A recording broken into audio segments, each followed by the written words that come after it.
Je vous présente ici un graphique qui me semble intéressant. En fait, c'est un graphique qui représente du 1er au 28 juin, c'est-à-dire presque un mois, les hospitalisations qu'on a dans la ville de Sao Paulo en ce qui concerne le Covid-19. Pourquoi les hospitalisations et pas le nombre de cas ou le nombre de décès? C'est parce que malheureusement, sur le nombre de cas, on peut se tromper énormément suivant le nombre de tests qui sont faits.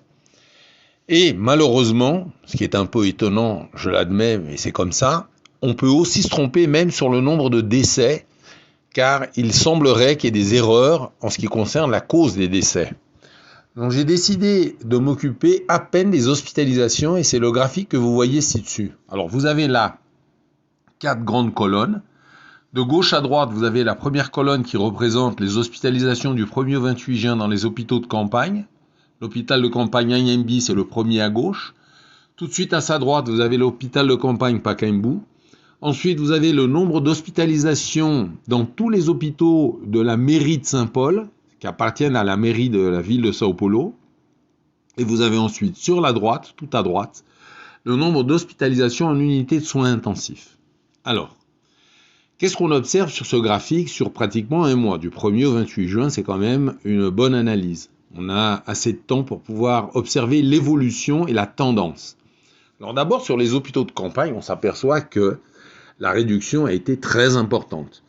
Aussi bien tout à gauche l'hôpital Anhembi, comme celui qui est à sa droite, l'hôpital Pacaembu. L'hôpital Pacaembu, d'ailleurs, vous voyez sur la dernière colonne, on voit pratiquement plus rien. Il est tellement vide que dans 2 jours, on va le fermer. Bon. Alors maintenant, en ce qui concerne les hospitalisations dans la mairie, dans les hôpitaux publics de la ville de Sao Paulo, ce qu'on observe, c'est une descente. C'est une ligne assez consistante. On voit qu'il y a une descente par rapport au 1er juin et c'est une courbe qui semble montrer cette tendance. Je pense que c'est quelque chose de positif et qui démontre quand même que par rapport au nombre de cas dans la ville de Sao Paulo, on est sur la courbe descendante, on n'est plus sur la courbe ascendante et même plus sur un plateau. On est sur une descente, carrément.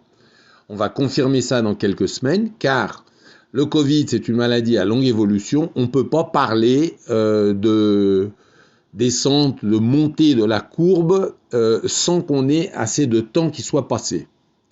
En ce qui concerne les unités de soins intensifs, alors là, on a une très légère chute ou pratiquement une stabilisation. Ce qui, dans un certain sens, est aussi positif, car comme on sait que les unités de soins intensifs gardent les patients de Covid très longtemps, du moment qu'il n'y a pas d'augmentation, ça veut dire que le nombre de cas n'augmente pas.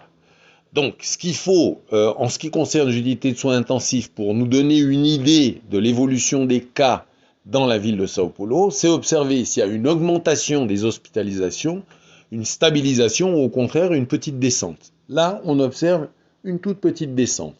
C'est quand même positif et ça nous donne une idée de la courbe des cas dans la ville de Sao Paulo.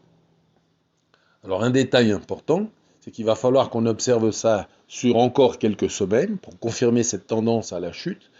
Mais je pense que dans la ville de Sao Paulo, vu ces graphiques, on est sur une courbe descendante fort heureusement.